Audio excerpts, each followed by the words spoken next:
Hello, everybody, and welcome to Reconnected, a Kingdom Hearts podcast. I'm your host, Spencer Presley. Joining me on this inaugural episode is my very, I was gonna say tasty, but would that be like inappropriate? My very sometimes edible friend Churro. Churro, how are you doing today? Honestly, at this point in my career, I wouldn't consider it because I've heard them all. I've heard them all. I've said them all myself, and You're still yeah, it's edible to me, nothing. Churro. You're still edible to me, even after 20 years. You're still very edible here. Oh, I appreciate that. So yes, But I'm doing good though. I'm doing good though. Thank you. thank you. I'm glad we're able to make this happen. This has been something I've been kind of planning for a while, and it was weird. Of like, I wanted to do multiple podcasts in my head, but it was like I didn't know how to really like kind of commit to them in a way that really made sense. And ironically, 2022 did a really good job of having way too many anniversaries, and so I kind of thought, okay, I can kind of make this a at least once a month thing with different people on every other time. There can always be more shows, Yeah. but it just wrap it in that thing of it's the 20th anniversary. So even if it just totally blows up, the worst case I've done is I've wasted 12 episodes of a podcast and just thrown them on the internet for people to enjoy.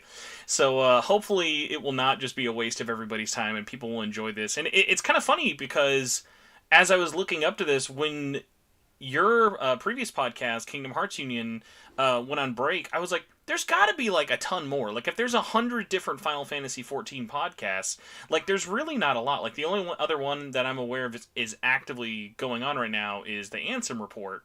So, if you're out there and just like one podcast for Kingdom Hearts is not enough for me, I hope that this podcast will help you all out there. But you all out there may be wondering who the heck are these people talking to you. So I'll let my special guest go first. Churro, if they're out there and they have no idea who this mystery man named off an edible dessert is, who are you? And bonus points if you can make people feel as old as possible with all the websites. Um, well, just like you said, my name is Churro. I've been a part of the community for going on 20 years now. Um, and not like part of the community where it's like I've been a fan. I mean, like I've been a fan, of course, but yet I've been a fan in a way of news. Like I've been providing news for Kingdom Hearts fans since the very beginning. Before there was social media, before there was YouTube, Twitch, and when the internet was still growing up, like there was websites and message boards to get through information across. Yeah, that's how long I've been doing it. Um, I made my first website, which was funny because originally it was like a personal blogging site, and then changed it and turned it into a Kingdom Hearts news hub because it happened around the time Kingdom Hearts Final Mix was releasing in Japan, and at the end of 2002, and nobody knew what it was because everybody was like, "Why is it called Final Mix? Why is it being released at full price?" And because everybody thought it was a re-release, in which it was, but like nobody knew what it was. And then pretty soon, I managed to find information. I think it was a random Japanese site that was selling it, and I managed to have I had a few friends that were studying Japanese at the time, and they managed to translate a bit of it for me. And then I realized it's a re-release of the same game but with new content. And then I ended up realizing that the American version of Kingdom Hearts had extras that the original Japanese version didn't. So they were gonna supposedly getting the same stuff that we had, but then they were getting even more. So then I'm like flying across different like message boards, finally answering questions about what it was, and then like I got too exhausted doing it, so I was like, let's just put it into one site, and then I transformed it into a Kingdom Hearts hub of news and information, and then pretty soon it blew up. Like it just went, in today's world, it went viral, as they say.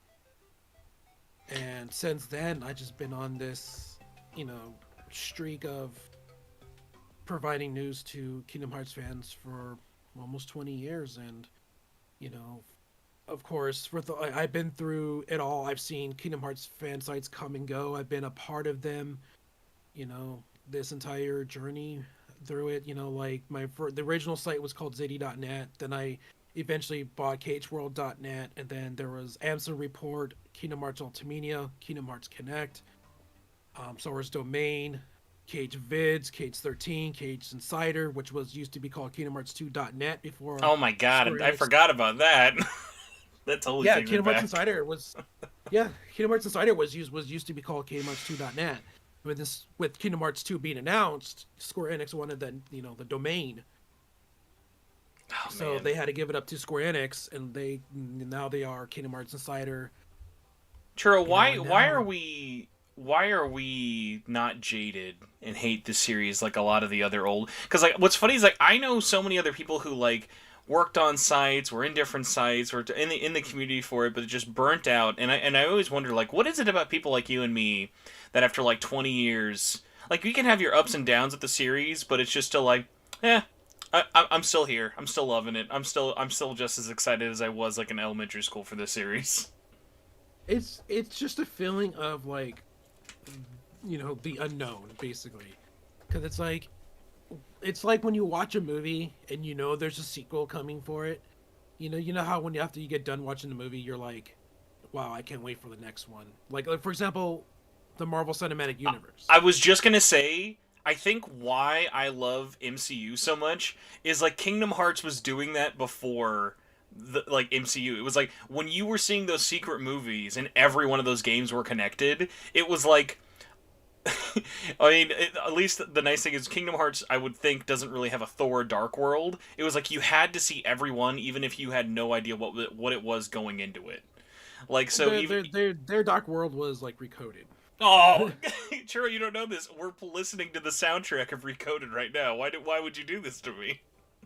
Because it's fun. But like I don't hate Recoded. I never hated Recoded. I actually loved it Recoded for its gameplay that changed every world you went to, which is very unique. But it just sucks that the entire story was just like the beginning part, where you finally got to see what was in Mickey's letter at the end of Kingdom Hearts 2, and then it's like nothing until like the end of the game. As It's like as one of the 5 English speakers in the world who's actually played the original Coded, every time I hear someone complain about Recoded, I'm like, you guys have no idea how lucky you got it. Like, imagine if you had to pay money to play a worse version of Recoded on your phone. Like, like, and there's chapters to it too. It's yeah. like you had to pay for each chapter. It's kind of like buying VCast like 5 times. Oh my gosh. But yeah, unfortunately we're probably not gonna mention too much Kingdom Hearts Recoded, but the one thing I will always say that I don't normally get a lot of flack for, I think Recoded has like one of the most underrated soundtracks. I really, really like all the chip It tuniness. does. It does. I enjoyed the soundtrack for Recoded. Like I said, honestly I don't hate any of the games. I mean, each of them are unique in their own way. It's just that to me, the story. I think a lot of people would agree that the story was just kind of underwhelming. There's one Kingdom Hearts game I think it's safe to say you hate and no one will be mad at you for. If you're like, I hate Kingdom Hearts Mobile, not Kingdom Hearts Key, not Dark Road, not the VCast game, specifically Kingdom Hearts Mobile, the Japanese exclusive one. That one, there's no nostalgia for that one. It wasn't really a game. It was just like a cute little thing that you would, It was like a browser game, basically. yeah, but it didn't have a plot. That's one of the few, besides VCast, that was one of the few things that didn't connect to the story. It was just something fun for people to do where they're out and about or on the train or whatever, So it didn't really lead up to anything. That's why I can't hate it because I never played it. Oh, I've seen Kyrian in the videos. chat. I will not count this as a hot take. I really like Melody of Memories. I love Melody of Memories. That is like if you tell me you don't like that game, I have like 19 questions afterwards. Of like, as a huge rhythm game fan, that game is literally just Spencer bait all over. Of like, it's canon, it's fun. There's a ton of cast. I love the at rhythm, and I love Kingdom Hearts. It was like the only complaint I have with that game is that I wish there was DLC, which is something I rarely ever say. But to Nomura's credit, he made that game with no DLC in mind. Like, it would have been very easy for them to chop up that game into tiny pieces, sell you 50 songs as opposed to giving you 150 songs. I mean, he thought ahead. He's like, you know what? I want my team to work on the newest thing. So once we're done with making this game, it's time to move on, and I can see why. I mean, though, honestly, there are a few songs that are missing that I would love to play on there. Where is no, hold on. I Where's Face My Fears? That's the one I cannot understand is not in that. I think it had to do with something with Skrillex. Too, no, come on, dude. I could pay for Skrillex to come on this show. Skrillex is not that big of a deal in 2022. Skrillex is not like holding on there. Well, when it comes to music license, that's a whole different story. That's a whole different. You know who it is? We're gonna blame it on this guy because no one ever brings him up. It's probably DJ Pooh Bear. I bet DJ Pooh Bear was like, "Nah, dude, I need $300K for this. If you want to get this song." Yeah, because he did help Skrillex. It's the secret behind the scenes producer things. Oh, I had a question for you. I'm gonna ask you this, and then I'll get into my own introduction because I've always wanted to ask you this, and I thought about this recently. I have a dream. A really dumb dream guest to get on the podcast. And I wanted to ask you as a fellow podcaster, who is someone you always wanted to get related to Kingdom Hearts on the podcast who's not like a development person? Because Nomura would be the easy answer. Like, who's someone that like is really dumb or really personal to you who you'd be like, oh, this would be so fun to bring them on the show?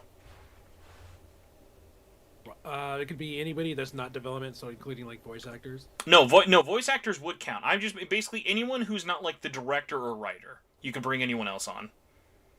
Honestly, I would love to hear more about. I actually personally bring Utana.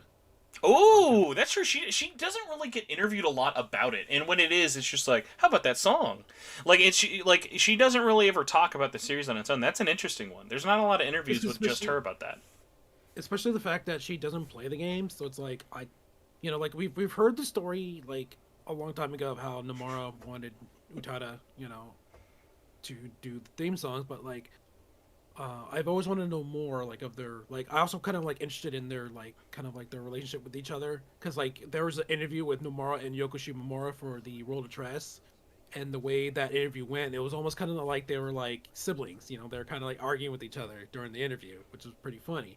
So it's like I kind of want to, get more detail of like how Utana, in like the process of her getting, asked by Nomura, and then, coming back for Kingdom Hearts 2. Then there was that whole, I don't want to use the word controversy between, but there was a controversy between her and Disney supposedly not paying her enough. Oh yeah, like remember that was the whole big reason why you could never download 1.5 or 2.5 on PS3. Like they still hadn't worked out the digital rights of everything all the way up until 2017, which is crazy. Yeah, but then you had because Utada's father was like basically her manager for a long period of time, so that's why like, he was always present in interviews with her. And basically, nowadays, she's on her own now. Like she can do this on her own. But back then, like a lot of the times, it was like her father doing most of the question answering. Churro, you have way more of a serious answer than I do, and I'm gonna look like such a clown when I say mine. When I say mine, like mine is gonna be like I thought about this, and I can't think of anyone else who I would love to have on more. I want to be the first person ever to interview Billy Zane about Kingdom Hearts, because I've looked. He's never been asked about it in an interview. It's funny you mentioned that. He's been to a couple of like comic conventions here in California. Mm-hmm. And I've always wanted to like the part of me was like I was so busy with work I couldn't go. So like I keep kicking myself because it's like this is my one opportunity to meet Billy Zane, and just like because personally I wanted to interview myself too. Great minds think alike. Experience. Yeah, but like he wasn't high on the list for me. I just think because his version of Ansem is so unique, and I love all the different interpretations and all the voice actors, but like the only other one who I'd be more interested in, and I still get so sad that he passed away. When I found out that it was Rutger Hauer before release, I was like, this is the best. Like, they found a way to, like, one-up Mark Hamill and, like, Leonard Nimoy. Like, Rutger Hauer was such a perfect fit as a replacement. And then we never, because he then passed away, like, literally 6 months later, we never got to hear him talk about that whole process, which is so interesting, because, like, he gets really into projects, including video games, And like apparently like when he got offered the role, he was like in immediately. And I would just have loved to pick his brain about that. Whereas like the sad thing is with Billy Zane, I bet you Billy Zane would still want to come back, but no one has asked him to come back. Yeah, that's the one question I would have asked. Would be like, so after the success of Kingdom Hearts, like I'll be like, is there a reason why they didn't? But then the thing is like because they've changed voices so much, that like whenever they do bring him back, because that's got to be such an easy like pull. Like imagine in like Quadratum or whatever, there's a version of Ansem there, and it's voiced by Billy Zane. People like all the 20-year-olds will be like, holy shit. Well, I mean, basically, like I haven't seen him in like any big projects lately. No, he's very low key. He doesn't get any like he's been mostly in like TV shows and a lot of like behind the scenes stuff. So that's my one dumb goal for this podcast is I'm going to reach out and get Billy Zane on this show by the end of the year or die trying, even if it only gets like 100 views, because I am a passionate man and I love him in Zoolander 1 and 2. I do too. even though his role is like very very minor. Well, and then and also I loved him in Tombstone and Titanic as well. So. Mm-hmm. I would promise him. I'll be like, Billy Zane, this will be the first interview you ever have where I don't mention Titanic. I promise you. I won't even mention it. Because that's all he ever gets asked about, probably. Because basically, since as big as Titanic was, that's like his most notable film that he's done. With Tombstone probably be number 2, because Tombstone's an awesome movie. So. By the way, shout out to you for remembering Tombstone. Like, not like Tombstone is a popular movie, but never really gets enough love. Speaking of not getting enough, it's my favorite Western. So really, Churro, every time I think you're based enough as it is, you get even better. So you're higher up in my book for that opinion, nonetheless. All right, you guys hear that? So Radioactive Cosmic Ray shot us our first super chat. So thank you. Said, do you think Kingdom Hearts still needs Disney? And I think that could definitely be like its own topic, but I will say this. I made a video about it when Sora came to Smash, which literally feels like 9 years ago. And I think at this point there's so much lore on its own with Kingdom Hearts that like I like Kingdom Hearts just as much without Disney, even though I know it is such an integral part, but like there are so many kind of unique characters and stuff like that where I'm very much in the camp of like I'm okay with, like, if for whatever reason some weird breakup happened where Kingdom Hearts could exist with the Mickey icon only and could never use Disney, which honestly would probably never happen. Like, it would probably be, there'd be maybe a spin-off game where they were like, alright, we gotta throw in a bunch of Final Fantasy, but it'll have no Disney for some reason. Like, I think Kingdom Hearts can stay, like, after this many years, can definitely stand on its own 2 feet without any Disney characters. What about you? Honestly, I think Kingdom Hearts it's owned by Disney. So basically, you can't get rid of it. No, but it's like say if like we had a weird instance of like a game without any Disney, like think about like if we had to like make a story mode with as little Disney as possible. I still think that could still be a good story without Disney worlds and characters. I mean it can, but to me, it won't have that same touch to it, because then you'll just have it'll just be like a Final Fantasy. So for you, did you feel like Sora in Smash felt like a half step because there wasn't any Disney representation at all? Not at all. Sora is Disney. Okay, but I mean like by Donald and Goofy and King Mickey not being there, like, because like I loved it. I thought like for what they did, that was everything I wanted Sora in Smash to be. Like probably a stage with Disney would have been like overblow because how much I love Disney and stuff for it, but like for what was there, I thought that was perfect. But like, did you feel like it needed Donald and Mickey and all of them in the background? No, not really. No. Okay. It could, like I said, they're not the characters we're controlling. It's just that they're just there for like support. It's kind of like Joker when you have the Phantom Thieves and Mementos. They're just there for flair. I gotta say that's really interesting. I've never thought of this before. I've never thought of Sora as a Disney character, and I don't think of him as like a Square Enix character. But it is interesting. It's like, no, yeah, he is a Disney character. Like, you never see Sora without that Disney logo or anything near him. So it's like, I wonder who owns the IP rights more to that. Is it more Disney? Is it more Square? Or is it like 50-50? It's Disney. Because when I went to the Kingdom Hearts 3 premiere, they had not only Square Enix executives. You had Disney executives too. You had executives from Japan and executives from the U.S. as well. And basically, that's one of the few quiet when I had some time with the Disney executives. Basically, that's always been the run of the mill question for going on for two decades now Mm-hmm. about who owns Sora, and the answer will always be Disney, no matter what. It's just that when it comes to respect, the Disney side respects Nomura so much that they won't really do a lot without Nomura's permission. Like the first attempt was, of course, VCast, which but that's why there wasn't it was just because since Sora's a Disney character, you didn't have really the only other character you really had was Maleficent. So it was basically I think it was Disney's first attempt at trying to create a game without Square Enix's side, and then of course you had that animated show that was supposed to happen just in case Kingdom Hearts wasn't going to get a sequel. But then it got scrapped because they did announce 2 sequels in its place. But through and through, Kingdom Hearts will always belong to Disney, no matter what. No, and it's one of those interesting things of like I think it's one of the most interesting properties Disney owns because you and me were even talking about this a little bit before, and this will segue into our majority topic pretty well. Is after KH3, like when KH3 was leading up, like late 2018 through 2019, it was like, oh my god, there's merch everywhere.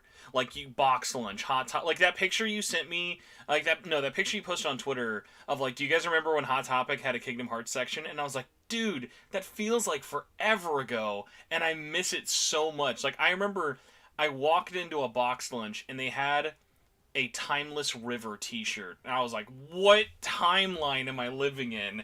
But it's one of those things where it's like, but then when the game came out, merch stopped kind of coming out like on a steady pace for it, and it's like, god, I really hope someone at Disney in the West like boots up the 20th anniversary merch machine, because it's like I would love to see a whole bunch more, because like my whole complaint, and I don't know how you feel about this, but like I think 9 out of 10 times, no, not even that fair, 6 out of 10 times Kingdom Hearts merch is really cringy in the West a lot. Or is so inaccurate that it upsets me. Like, it'll be like, here's art from Dream Drop Distance, but then here's a random JPEG from KH3 Final Mix, and then here's the Kingdom Hearts 1 logo. Where it's like, I can't do that. My brain is too much of an uber nerd. I can't, like, look at that and, like, not think about it. I mean, of course, because, well, if you look at the tags at the Kingdom Hearts merchandise in the West, it just says Disney on above the Kingdom Hearts logo. Mm-hmm. So it's like it doesn't have Square Enix's input in it.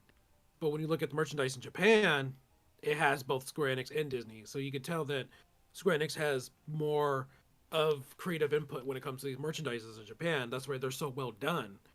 Because basically if you want the better looking merchandise, you have to buy it from Square Enix or import it. No, definitely. But if not, if you go to like, because I've seen Kingdom Hearts merchandises like in all different sorts of places. I've seen it besides Hot Topic and Box Lunch. I've seen them at Walmart. I've seen it at Pacific Sun. I've seen it at FYE. I was just gonna say FYE. Do you want, or I guess not, do you want? Because I mean, obviously we do. Like, what's something that you think 20th anniversary merch would be cool to kind of like see outside of just like shirts and stuff? I would love to. I mean, they did. I mean, Hot Topic did right with the jackets of Sora, Riku and Kairi, Mm-hmm. Including Sora's, Kingdom Hearts 2-1. Like, I would still love to see more of that, but in better quality, like, because these were all like, typical hoodie material, and it's like, what if they made it like a little bit better material? More Keyblades, because everybody loves Keyblades. I wish Spirit Halloween and Party C would, sell more. Unfortunately, because of the pandemic, they weren't able to design more.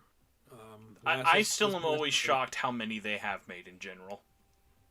Yeah, and then of course GameStop had the Kingdom Keys, which were made by PDP Gaming. So, I forgot about those. Oh, you know what? You know what they can stop? Don't give any more licensing rights to any Western highly stylized Western figure makers. Because, like, do you remember this game always gets clearance bins? It's like it was a GameStop exclusive made of like 10 metal Sora from Kingdom Hearts 2, and he just had the worst face. He just looked really, really And bad. he was a hunchback too. Yes, it's I like that. remember that I one. think of that toy and any of the Kingdom Hearts toys from Diamond. All of those have like the worst anatomy. I mean, Diamond Select wasn't that bad. It's just like you said, it's the face that they like the rest of the entire body of the figure is good. It's just that when it comes down to the face, it's just they do terrible. I mean, they do the Disney characters fantastically, Hmm. but when it comes to the Kingdom Hearts character, it's just so bad. You know what? Ironically, they also do the enemies really well. Like the Heartless and The Nobodies, enemies, those also look good. It's just like as soon as it has to start looking anime, they're like, "Oof, no, can't do that. That's not good." that, I have to agree with that too because the Heartless is done so well. So, kind of jumping into this though, with Kingdom Hearts 3, does it feel like it's been 3 years for you? Cuz like when I was getting things ready for this episode, I was like, I I know it wasn't that long ago, but maybe I think because we're now in a new console generation with like PS5 and Xbox Series X, it really almost feels longer ago for me, which is crazy because like I bought a PlayStation 4 Pro just for Kingdom Hearts 3. That was the only reason I bought that thing. Well, imagine how the people who bought PS3s for Kingdom Hearts 3. Well, they got a fantastic system and a bunch of HD collections to play. Yeah, but the one game that everybody wanted was Kingdom Hearts 3. I'll say this: I don't actually know somebody, and if there's anyone listening to this who can correct me, please come at me. Let me know. I've never met anyone who only bought a PS3 for KH3. I know people who wanted KH3, but like there were other games. It wasn't like that was the only one. Like the only person I've known, like I knew people who bought it for Versus 13, and in that situation, I can understand being a little slighted. I've known a few people who bought PS3s for KH3, and they were sorely disappointed when that didn't happen. But now they have Uncharted to play, and then all that stuff for it. But like for you, because I think it's its own discussion, kind of talking about the lead up to it, especially because of how long development and even pre-development and announcement of KH3 was. But like, kind of looking back, I think I'm always a little disappointed. The discussion, at least from what I kind of see in circles a lot, of like, I wish Kingdom Hearts 3's reception wasn't very black and white. Of people thinking you're over defending it or over hating it, you know? It's just that a lot of, I mean, the biggest problem is just that people who defend it see there's no problems with it, like, or Mm-hmm. the problems are minimal. And yeah, there is issues with it, of course. Like even someone like me will see it, What was like But then there's what's like the quick churro review of like after you beat, not even after, like it's 3 years later, where do you hold Kingdom Hearts 3 in terms of like how you think of it in terms of positive or negative reception? I mean, I gave it 8.5 out of 10, and it still holds true today. Mm-hmm. It's the combat's fun, but sometimes the really disappointing part is the story. Is like it felt like yeah, going to Disney worlds are fun, but yet they felt really filler this time. Like because you saw a little bit. I mean, you saw something like that in Kingdom Hearts 2. We essentially had to visit the worlds twice, and when you head back there a second time, that's when the story really picks up. The first time is more like that movie versions of events, and then the second time it's like the organization's turn in it. But now it's just like in some worlds you get some interaction with the organization members, but half the time it's like the story barely moves forward until you get like to the last 3/4 of the game where everything just dumps all on top of you at once. It's that's didn't really have a good sense of balance when it came to the story. Mm-hmm. I'm really interested to kind of see, because I think there's a weird thing with it of like the story is still a really big one, but then especially now after Remind, it's really kind of interesting to sort of reflect on Kingdom Hearts 3 because I think Kingdom Hearts 3 just has things that are now universally like some of the best in the series. I think Kingdom Hearts 3 has some of my favorite music, my favorite boss fights, my favorite Keyblades, individual moments and stuff like that, just because it was a culmination that I don't think could even take away from it, even though, like, yeah, there are things with the story that definitely were messy in a lot of ways. I think at the end of the day, it still has done way, way, way more good for the series. And in terms of how it could have ended, I think there are so many ways they could have ruined that ending that the fact that when it ended, I was still super, super happy. Like, could it have been handled better? Of course, but, like, the fact that we ended this, like, Xehanort saga and it wasn't, like, a huge train wreck, I think was kind of a miracle. It was, because it could have been. I mean, still, I still see a lot of people argue about the way Xehanort went out. You know, like it's almost like he kind of got a slight redemption, but it's like it still doesn't like. That's why Remind exists, so that if it's like, hey, if you just want to murder him, just play this, just get that ending then. Exactly, because it's like a lot of people thought that Xehanort got off kind of easy, you know, considering that his war crimes against humanity. Yeah, it's like he nearly started a purge. You know, he struck down, you know, a defenseless teenage girl, you know, and and then he gets to ride off into the sunset with his best friend. Is it more who got off worse, Ansem the Wise or Xehanort? Because like Ansem the Wise legit had to spend multiple years in purgatory. Yeah, I would say Ansem the Wise because basically, I mean, yeah, he conducted experiments on children, which is kind of not good. We're still looking for one. We're still looking for one of those children. So it's like, you know, him spending that, you know, that long in the world of darkness with his memories fading and all that. It's like that's kind of like serving a prison sentence within itself. We needed Ienzo to be like triggered when he sees him in Kingdom Hearts 3 to be like, oh god, it's this guy, he's back. But here's the thing, though, like if Ansem the Wise were to sacrifice his life to save, like, say, you know, the Twilight Town kids or Ienzo, I would have been happy with that. Like, I would have been happy if it was Ienzo was the one taking the reins. That is a good point. I am surprised there was not more people who died in 3. Because I was like, I feel like probably more of you could have died. Yeah, like if somebody had to go besides Xehanort and Ericus, it would have been Ansem the Wise. Well, I'm also in the camp of, like, I love Saïx as a villain. I always think of that shot of him at the end eating ice cream with the Twilight Trio, and I always think to myself, like, they've got to just dunk on him all the time, right? Be like, look at this dork! Look at this dork! He tried to kill us over, like, 3 games. I guess we'll let him hang out with us, though, now. And then, like, all of a sudden, it's like, oh, I've been the double agent. No! You know what it is? You know what Saïx joining them is? Saïx joining Axel, Xion, and Roxas is literally because I know you'll appreciate this, when they let Jason Statham join the Fast and Furious crew. It's like, you literally killed one of our team members, but it's like, it's cool, he can eat with us now. It was like, forgive and forget. Now we need to like think of like who's the Han of Kingdom Hearts, who's gonna die, come back 9 million years later, and everyone just is like, okay, I guess this makes sense. It'd probably be like even someone like from the Dandelion. Like, hey, I'm not dead, y'all. I'm back. Oh my gosh, I'm sad at how quickly it took for me to compare Kingdom Hearts to Fast and the Furious, but I'm at least glad that people kind of remembered for it.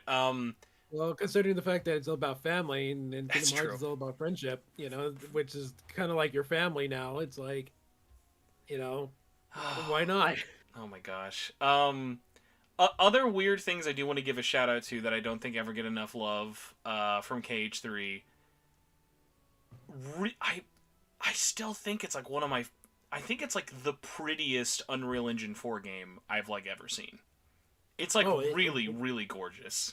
Graphical wise, it's fantastic. Like the you know, things they did with, you know, Pirates of the Caribbean, you know, it's unreal. Like when I was at watching the trailer at E3 with that world, and it was like I was blown away. Like you can, I mean, just to see the reaction from everybody else, seeing how good that looks, you know, it's like it's the reason why they kind of skipped the generation of consoles, you know, because because I don't think Nomura would be able to do something like that on a PS3. Also, if it didn't look that good, I think people would be even more sick of Pirates than they would have. Because there are definitely some worlds that I'm like, that I should be annoyed are in this game, but I let slide either because I enjoyed it or it looks really, really good. Like Pirates, if it just looked like KH2 Pirates, I would have been like, please don't make me be in this world. But it was so visually interesting. I really, really liked it.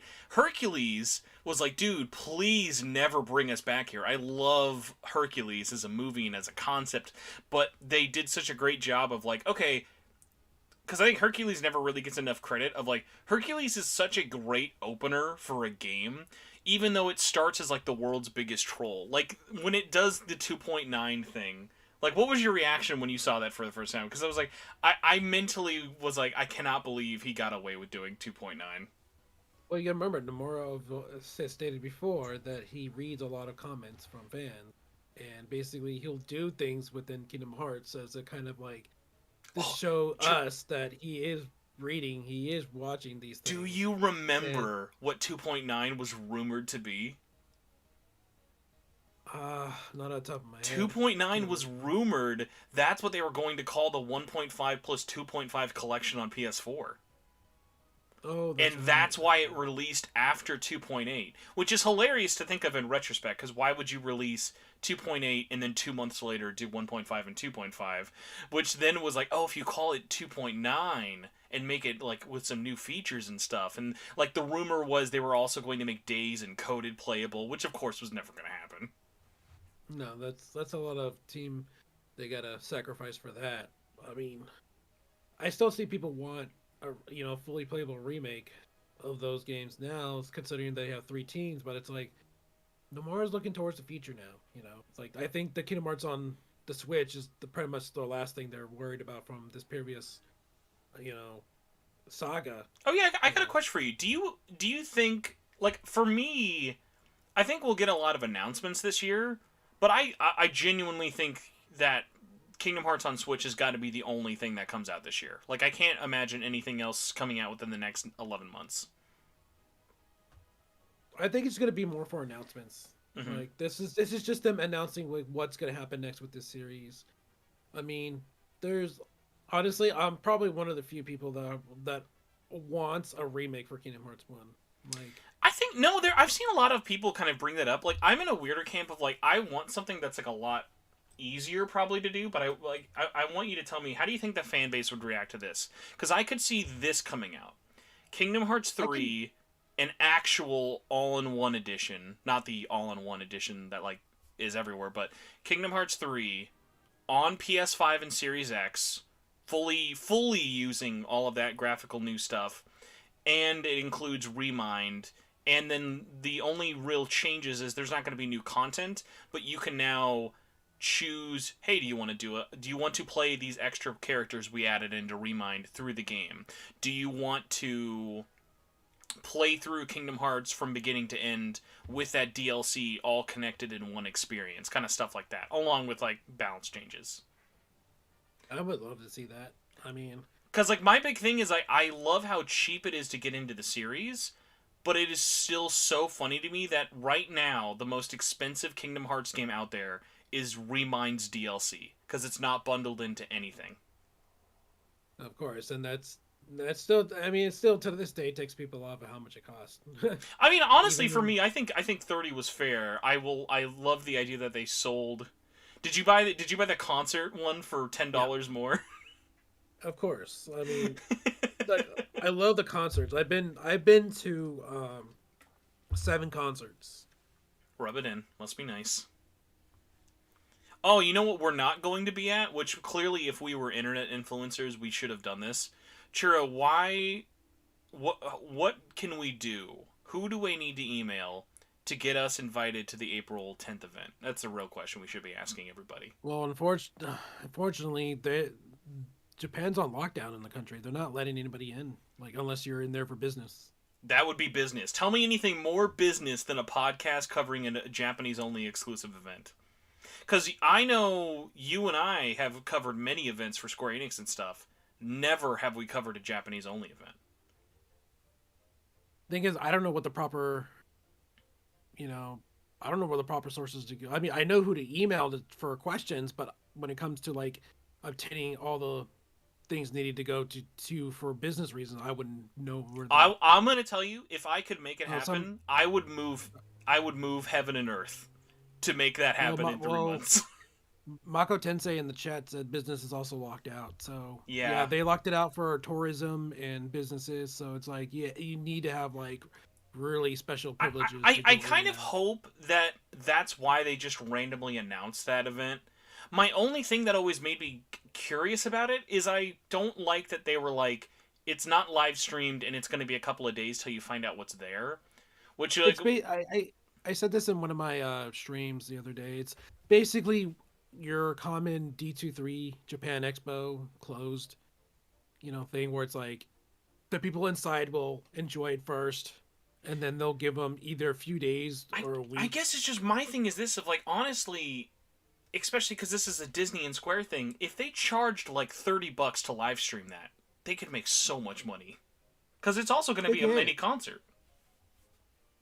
Yeah, and basically, but the thing is that I mean, they had something similar in the D23s too. They had Yoko Shimomura up here and do a couple of piano songs, for the audience. So it's like the way Square Enix does their closed things is that they want to keep it exclusive to the people in the audience. Do they get in for Plus, then them? it goes back to the licensing thing of then as soon as there's anyone out there who could record it, then they're gonna re-upload it, then it's gonna get nuked off and it just causes more headaches that way as well. And Mako says students is actually the one they're considering letting in the soonest. So I guess we got to go back to school then. I became a Japanese high schooler just to watch a Kingdom Hearts 30-minute video conference.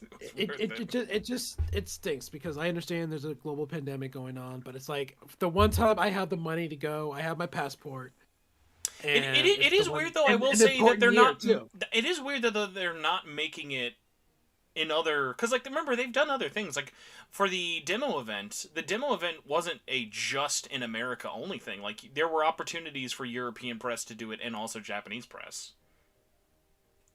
So it is kind of weird that they're not like making a like more national, like basically more of a worldwide possibility of like, hey, something in California, hey, something in Tokyo. But then it all goes back to like we're in a pandemic.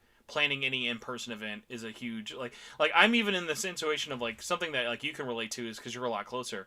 Every time I ever hear anyone bring up Anime Expo, I'm like, are you sure that's not canceled yet? Because I'm just certain Anime Expo is going to get canned this year. No, I mean they just opened up registration, It's happening, so whether I want it or not. it's happening. Well, D23 is happening, and I actually bought my tickets for D23 this year Is because Kingdom Hearts D23 is in doing. America this year? Yeah, Oh it's originally supposed to be every 2 years, and they would only have it was because it's been during off for a the odd while. years Yeah. because it started in 2013 and it's been Kingdom Hearts has made some sort of appearance since 2013, 2015, 2017, 2019. It was supposed to be last year, but of course it got postponed to this year now. So it's like considering this year it's the 20th anniversary, it's like I'm not gonna miss it for the world just in case because considering if it's still going on and in order to get in of course you have to show proof of vaccination, wear a mask at all times, etc. So it's like D23 is like my one big Disney shame. I still haven't gone to one, and I know I would love it like so much. Cage Guide says in the chat their decision to do so may be a result of what occurred with KH3's pre-release Oh my leaks. gosh. Okay, Cage Guides, I want to give a shout out. One of my. I normally am a huge, and I still am, I'm a huge Nomura defender. I'm an advocate. I like a lot of things that guy does. I will say, his response to when KH3 leaked. Do you remember when he was like, it's really making me reconsider a lot in terms of worldwide releases. I hated that. I thought that was the worst take you could take. Of like, hey, our game leaked. Yeah, we shouldn't be making worldwide releases anymore. I hated that I so much. I honestly I think that was one of the Nomura's worst takes he's ever done. Like me, I've talked in with my inner circle, and they just hated that response so much. It wasn't even somebody who like even cared about the series. It was just somebody who was there trying to make a quick buck, and selling this stuff. So it's like basically an entire like outside of Japan got like punished for something that they had like no control over. And I mean, at least I think this is one of those good situations, though. Clearly, that was not something that has affected other releases. Like, we're still getting Final Fantasies worldwide. We're still, even with Kingdom Hearts, we still got Melody of Memory very, very close to release and stuff. So, thankfully, that didn't affect anything. And I mean, I understand that. Like, having anything leak sucks, especially something that was that big, that anticipated, and other things. Like, so I can understand him being probably more bitter about it, but I'm at No, he's least probably glad more that it's not upset. affected. Yeah, he's probably like he was probably upset at the moment, you know, because you know how when you get really mad, it's like you say things you really don't really mean, you know. Like, Like I'm kind of imagine if thinking, that's actually how like the world worked. Like, imagine when Spider-Man No Way Home photos leaked. Sony's like, fine, we're doing it the movie got delayed 3 weeks. You guys want to leak it? We're gonna delay it. Then you can't see it. well, that would go backwards, you know, in what you're trying to accomplish. Because if it's when it starts leaking, you want to release it sooner Actually, to shout outs avoid to it. everyone in the Philippines. I forgot No Way Home did get delayed by like a month, only in the Philippines. And there was a very vocal, mad fan base about that. And I would also be very mad about that. They'd be like, imagine if Endgame was about to release and you couldn't see it for a month. Like, you legally could not see it for a month after everyone else saw it. Ah, man, I would have been upset. But like to me, like delaying something because of leaks isn't really the way to go about it. Hmm. It's unfortunately, and it's unfortunate that it happened. Um, but you shouldn't take it out on the people who don't deserve it. Yeah. But I mean, that all goes back to it was a different time. Um, it's just not something like because especially Square was such a good leader in worldwide releases. Like, again, going back to another one that I'm so glad was worldwide, and especially with the pandemic would have been so easy. Like, do you remember how much Square bent over backwards? Like, even shipping out copies early to make sure that Final Fantasy VII Remake released everywhere on time. Yeah. Like, that Well, was a really, really good show of faith. Like, I really appreciated like stuff like that. And again, it goes back to um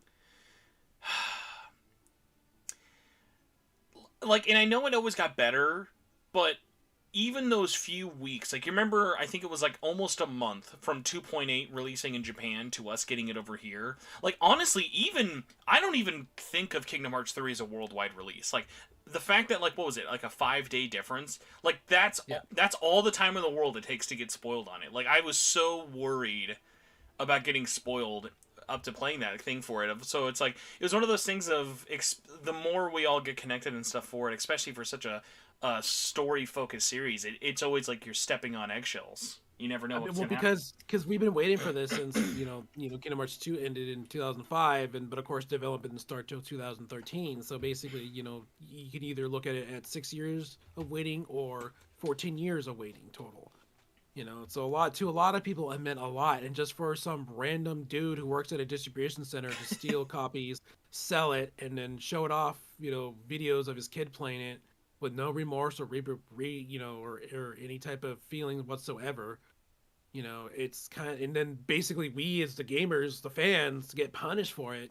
It's just, and then for someone who I've interviewed, I've looked up to say that, that kind of, it made me upset. It made me truly, truly upset because it's almost like he just blamed us. Like they can't trust us to keep things like this. And it's like I was on those front lines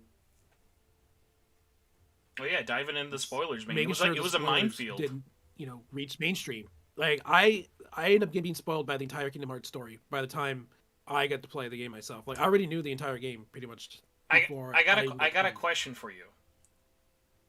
Was there anything you were looking forward to releasing early from Kingdom Hearts 3? Because I have one specific thing that's like very weird. Like, I wanted Face My Fears, the full song, to be like leaked instantly. Like, because when we got that little like taste of it, I was like, I love this. Like, I really want to hear this full song. I'm very excited to hear the full track of it. But I didn't want to see the opening cinematic, if that makes sense. Yeah, I mean, I saw the opening cinematic already. But like for you, was To there me, anything that you saw leaked that you either were curious about or were like, oh, this makes me more excited, or anything like that, or was it all just like no, none of that. I don't want to see it, I don't want to see it. My main focus was to make sure nobody got spoiled. That's pretty much it. You know, because honestly, I did some bad things in my career when it came to doing things I shouldn't be doing. So this was me trying to make amends for it. Churro, You what know, have you leaked? I liked the orchestra trailer back in 2017. The orchestra trailer, like for the concert? Yeah, Okay. the very first concert, the very first show in the U.S. I leaked it, and I had a right. I got severely punished for that, and basically I thought my career was over when it came to like doing stuff with Square Enix. That's But why you like that's why you've luckily, repented by going to 7 concerts. well, not just that, but helping out with the trying to prevent the leaks and and basically it was 2017. Even though it was the 15th anniversary, it was actually the worst like year for my like Kingdom Hearts career because of what he did. Like that E3 was like the most awkwardest E3 ever, and and I'm still even now 5 years later, like I still feel it still hangs a dark cloud over me. Well, let's lighten the mood, make you feel a little bit better, because someone brought this up. Radioactive brought up the trailers in the chat. Looking back on it 3 years later, was it a smart idea or a terrible idea to make so many Kingdom Hearts trailers without sound effects? Bad idea. You need this sound effect. It's just so awkward when you hear like "Don't Think Twice" playing. And it's like there's like no sound effects. I respect them committing to it. The fact that they did it for like, because I'll always remember the one that always sticks out in my head. It's just you hear the opening piano bits of "Don't Think Twice," and I always just remember Elsa, "Look out!" with like no sound effects. And then she shoots like her ice, and then it's like no sound effects at all. And it's like, oh my god, this is so awkward. It's kind of like going to a movie and you just like it just you hear like the background orchestra music and there's like no sound effects. No one's gonna look back on that marketing team and go like, guys, that was a choice. Don't ever do it again, but it was definitely a choice. It was definitely a choice. Like, I wonder if they change that format the next time they do trailers. oh my god, dude, you know what's funny? I know who cut those trailers, and he still is at Square Enix. He could. He could do it. He didn't do it for Melody of Memory, but that game literally had like 5 sound effects, so that'd be a little bit hard, but that's very funny. Coogan, yeah, if you have any questions about the ending of KH3, like feel free to anybody in chat has any other ones. I do have a question that Radioactive, you're not as high up as Churro loving Tombstone right now, but you're really getting up there. Asked thoughts on the Kingdom Hearts manga.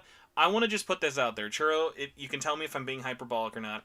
I think the Kingdom Hearts manga is the most underrated and underappreciated thing in the entire franchise. I love the Kingdom Hearts manga.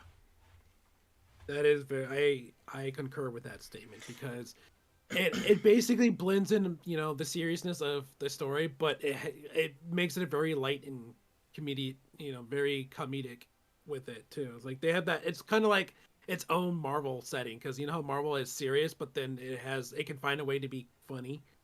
So that's how Kingdom Hearts is. Like they basically brought like the funniness of what Disney is known for into. I would almost say I feel like Kingdom Hearts 3 actually learned a little bit of its comedic timing, like because I feel like Kingdom Hearts, you're very rarely laughing at Kingdom Hearts 1 and 2 because it told a joke that made you laugh about it.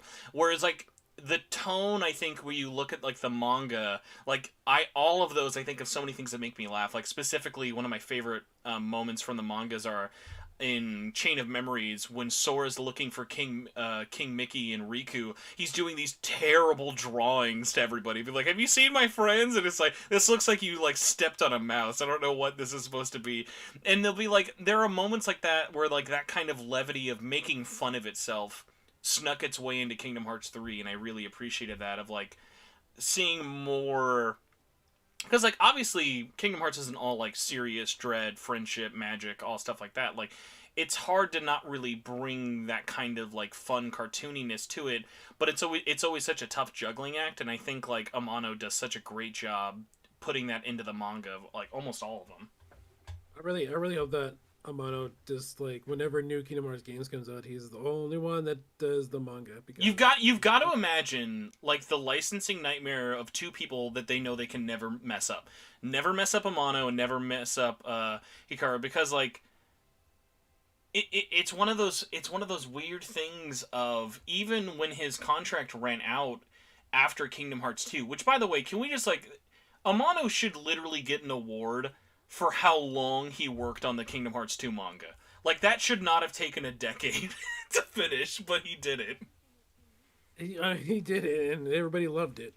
But like my thing with it is this, is like, I was sad that after Kingdom Hearts 2 all Amano ever did was the covers, but I'm so glad that they're back for 3. I just got actually recently the first volume of 3, and actually volume 2 is going to be out, what is it, April? I know it's really soon. Like, it's like within the next like month or two.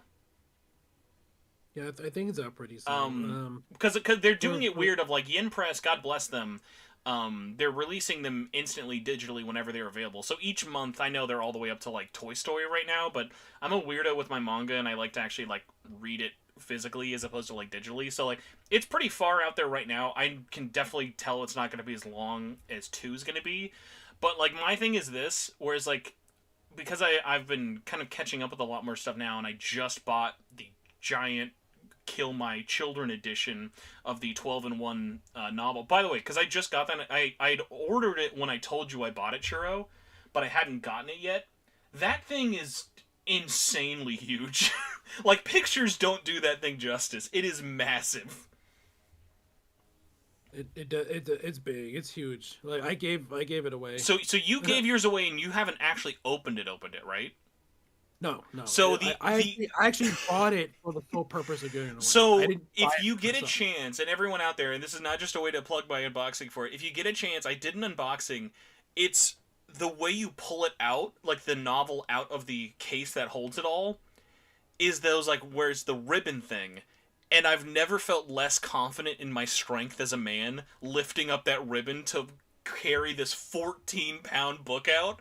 It's absolutely amazing. It's like, it is one of the most, if not the most impressive book I have in my entire collection, and I'm really, really excited to like start reading it probably like this weekend or whatever for it. But it's one of those things where like I always wanted to jump into the novels, but never enough to, I guess, just buy the one as an off chance. So I'm glad like the Impress made like the all-in-one edition for it. My one complaint is this, and not even about like the series or anything.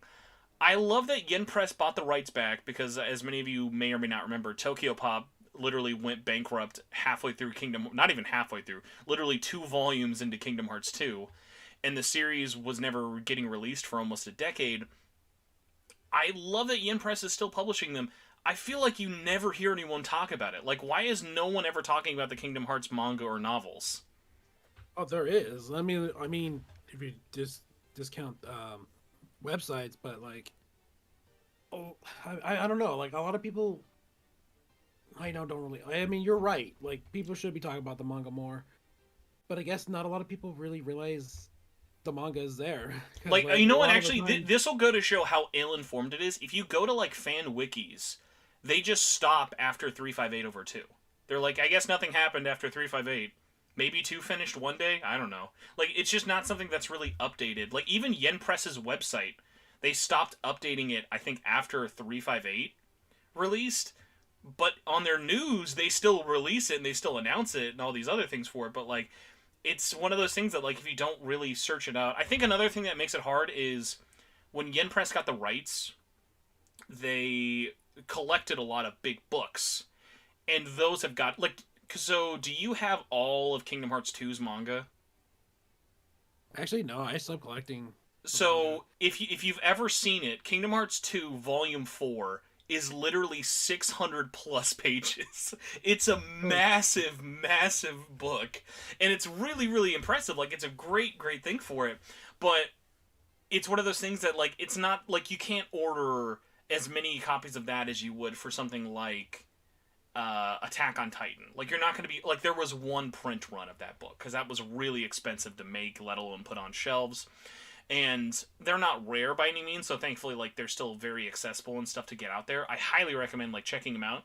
My hope is, like, maybe they get more reprints or something with the anniversary. Now that the Kingdom Hearts 3 manga is kind of happening, the only problem with that is literally the Kingdom Hearts 3 manga, you're getting one a year if you're lucky.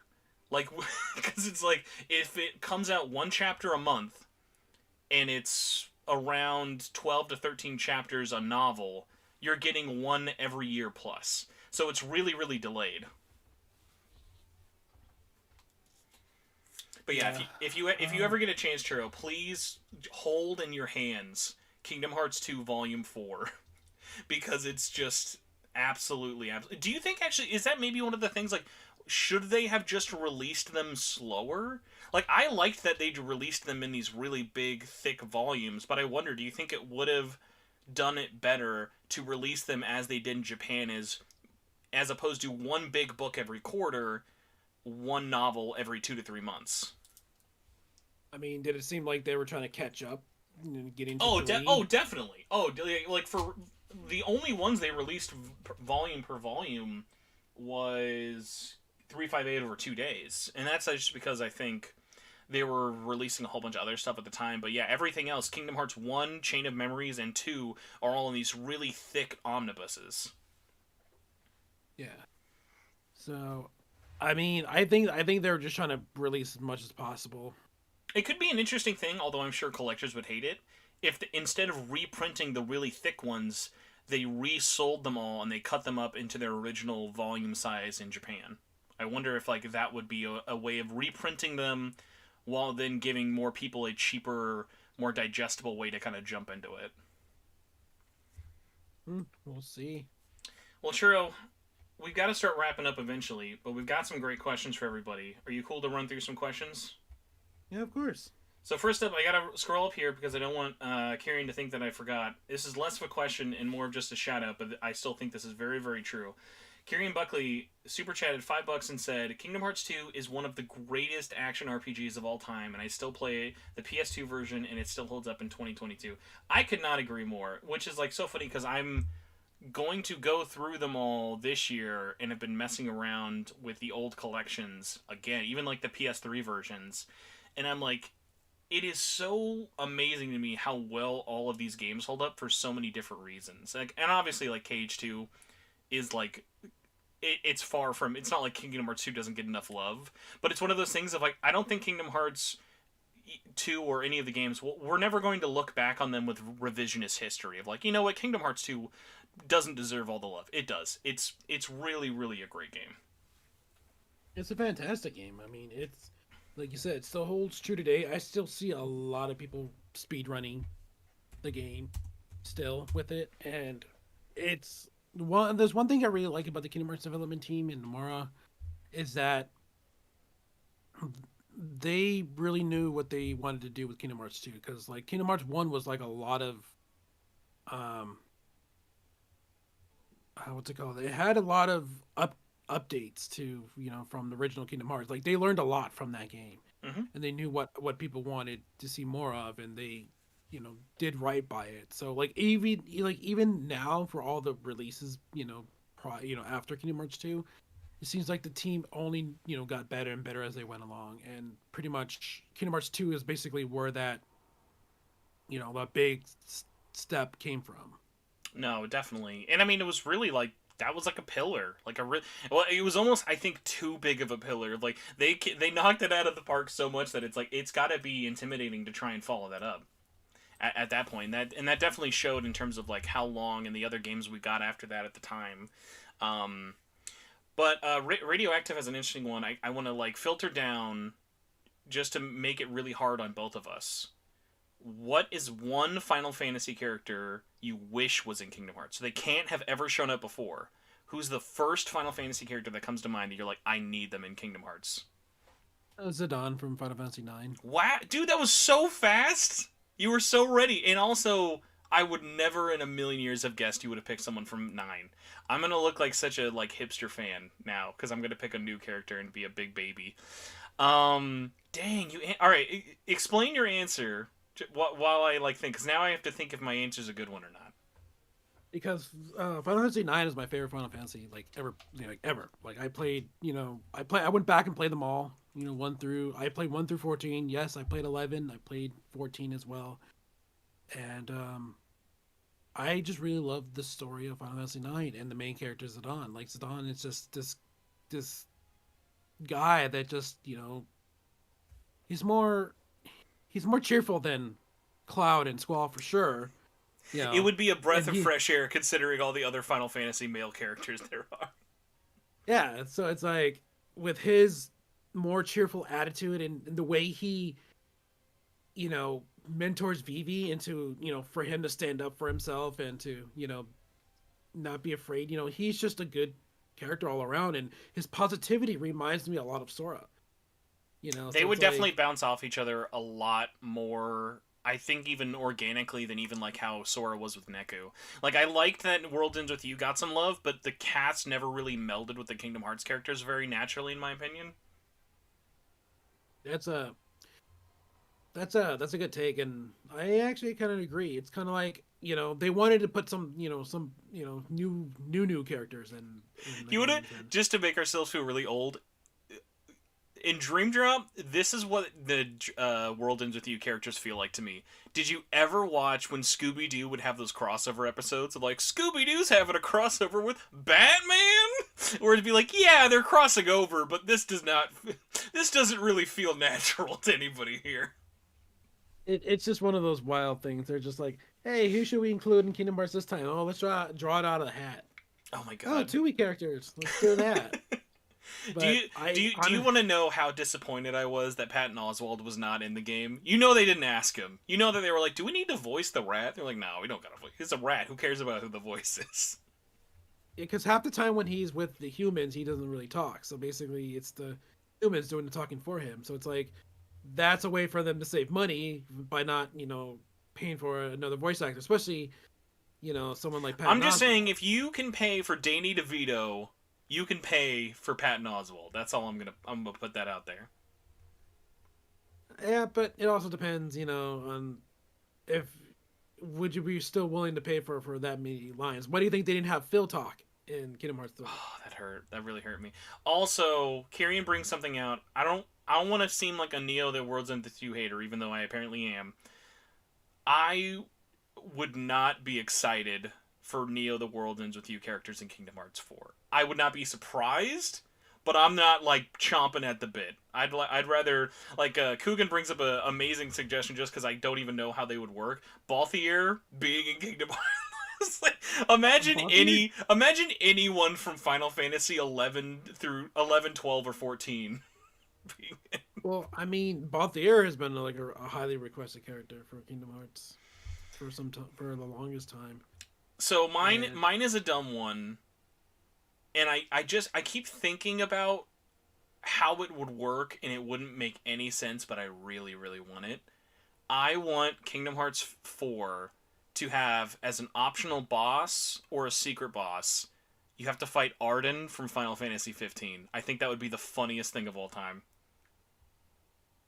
it would work if they could make him fit in there. Oh my god, Because dude, just think about it. If they're doing callbacks to Versus 13 with Yazora, what if they get original Arden? It's like as a secret boss you have to fight with Yazora against. he'd be like, "What you doing here?" I'd be like, "Who are you talking about?" I'll say, you know what, Coogan? I'll give you this. Neo the World's Ends With You, I do think their cast would have fit better than the original World Ends With You cast. That's true. I think that cast could have bounced off Sora a lot better. Especially Fret and Beat. then those two would have been like a lot for Sora to handle. So we've got a couple other questions here. Our first one is from Twitter. Oh yeah, by the way, for Twitter, by some miracle, at RE Kingdom Hearts was not taken. I was very surprised by that. Also, I was surprised that this name was not thought of as for a podcast, which very much surprised me. We're almost at like 50 followers, and I've decided, because I have way too much time on my hands, if we can get to 100 followers, I would do a giveaway for every 100 followers up to 1,000 followers, increasing in terms of Kingdom Hearts gift related fun stuff. So if you would like to follow that on Twitter just to kind of keep up to date with the podcast and everything else going on, just follow at RE Kingdom Hearts. But the rest of these are from Twitter, and then we'll do the YouTube community tab to wrap things up. Well, I get it pulled up though, Churro. I want you to be brutally honest with me. You know I have very thick skin. I can take it. On a scale of 1 to 10, how good or bad was the name of this podcast? Because when I thought about this, I thought, I can't believe no one's done this. Do 1 out of 10. It's too cliche. Thank you. I appreciate your honesty. I'm kidding. No, it's actually, it fits with the theme of Kingdom Hearts. You know, it's, you know, because Reconnected, we saw the words Reconnected, you know, or Reconnect for the longest time. So it's like, it's kind of nice to see somebody use that. And especially, I think, with this kind of being based around the whole 20th anniversary and bringing in multiple guests every time, it'll be like, it's kind of nice of like each one is a new opportunity to reconnect on different aspects with different people. Yeah, you know, because like I've always wanted to do something like that. Somebody who's been here long enough, but like for me, I've always wanted to do interview styles. Mm-hmm. Like people who do Billy Zane. I'm not saying just like voice actors, but more community based. Yes, yeah, that's also one of the fun things there. Of like, there's so many people out there, whether it be artists. Big one for me is like speedrunners.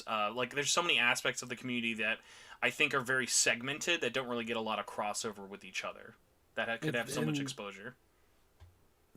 That's the reason why I love to, because it's like there's so many talented people out in this community, and a lot of the times they deserve that exposure. And for someone like me to interact with, like I was interacting with Holly Polly, and she makes fantastic artwork, fantastic keychains, and you know, it's like these people deserve, you know, more love and more, you know, more exposure. Definitely. So our first one comes from Twitter, is by @Felixes12. Says, what were your expectations of the Kingdom Hearts games before you played it for the first time? I remember being in 5th grade when Kingdom Hearts 1 came out, and I imagined it was a Disney Infinity type game. That would be so wild. As a Disney Infinity fan, I love that was that comment. Boy, was my mind blown, and I kept playing, and it was so obsessed. I know for me, my story is very short. Like, I could go say so many things, but going into Kingdom Hearts 1, it was as simple as this. I had the PS2 demo disc. They had that behind the scenes interview. It was like a 2-part interview with Disney and Nomura people, and I was like, I'm so in. And I rented it from Blockbuster, and it took me way too long to beat, but I loved it. But like, what about for you? Like, before you played it, Churro, like where was your headset at with Kingdom Hearts 1? Well, the advantage of me was that since I was older, you know, basically I didn't think of it as a kid's game, not once, because I heard about the announcement, but I didn't really get into it until after I saw it. After the Japanese version was originally released, that's when the American video game magazine started publishing it, and that's when I saw that. I was like, this was me coming off of like Final Fantasy X, so it's like I was already in that, you know, Final Fantasy mindset. So reading these, you know, these spreads about Kingdom Hearts and how, you know, you have this Final Fantasy elements into it, you know, that got me like right into it immediately. When I first saw like, you know, images of Sora and Kairi Riku, and then, you know, Sora visiting Disney Worlds, I was like, because I was also a big fan fiction writer back in those days too. So it's like crossovers were one of like my favorite things to write. So seeing, you know, this kid crossing over in Disney Worlds was a dream of mine. So I already knew what I was getting into because of that. No, definitely. Next one is by Roguestar15. Says, what is your favorite Keyblade? Which I can only imagine is just a terribly hard question to answer for everybody. So if you need a second, I can go first. My favorite Keyblade is the Elf Keeper. Really? Okay, interesting. Any specific reason? Now, was it your favorite before or after 2? It's before. Like, when you first get into Kingdom Hearts, it was my favorite design because, you know, I love the design of it. It looks really, like, it reminds me of, like, something you would see out of, like, fairy tales and stuff. Mm-hmm. And, plus the connection of the Keyblade with, you know, with Sora and Kairi, you know, because I shipped them way back then. So basically, it made it all better for me. No, definitely. Well, my favorite has got to be Riku's Keyblade from Kingdom Hearts 3. No, I'm just kidding. That'd be funny if somebody is like, I loved, what is it, Shooting Star. I love Shooting Star. That's my Wow. favorite Keyblade. No, my favorite, I don't know what this says about me, but like, this is such a weird thing. I I love so many of the different designs. Like I think they're all really really interesting.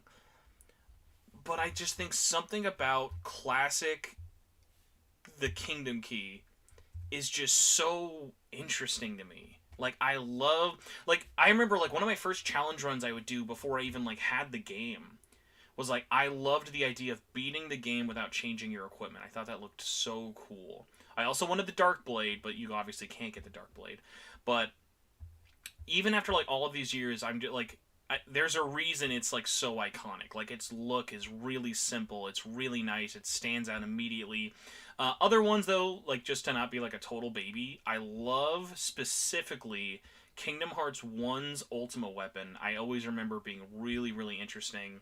I really liked that design. Oh, shouts to this. I have to remember its name. Oh man, I'm gonna definitely forget this. Dawn Till Dusk, only for the fact that you had to get it originally through 7-Eleven in Japan. And it's based off 7-Eleven's colors. Shout out to that Keyblade. Um, oh man, those special keyblades that you get exclusive from Japan. Let alone now we have the exclusive cloud streaming Keyblade too. That's everyone's favorite. Mickey's keyblade has now become like the meme keyblade. Hold on, what his one in 3? I'm trying to think of like Yeah, I'm thinking my brain's only thinking of Star Seeker, and I don't know why. because there is I think there is a Star Seeker like esque Yeah, that's the color swap. PlayStation 4 one. Was the Star Seeker Yeah, one? there's a PlayStation 4, and then there's the I think there's the Xbox Xbox had as one as well. well. Yeah. No PC exclusive Keyblade though. What's up with that? If the Switch streaming one got an exclusive Keyblade, there should have been like a Steam Keyblade or an Well, there should have been an Epic Game Store Fortnite Keyblade. there that's what money is for. That's true. So Next question by Neosphere says, "Who in the series has the best outfit?" And I want to give a really weird pick to this, but I think about this outfit all the time. This isn't my real answer, but I think this costume never gets enough love and is probably my second pick. I have an unhealthy admiration for Shion's post Kingdom Hearts 3 outfit. I love her outfit in KH3 at the end. yeah, it's cute. It's basically almost it's similar but not the same to like Kyrie. It's basically because of her connection with Kyrie. So, Mhm. but I do like the black and white ish color tone to it.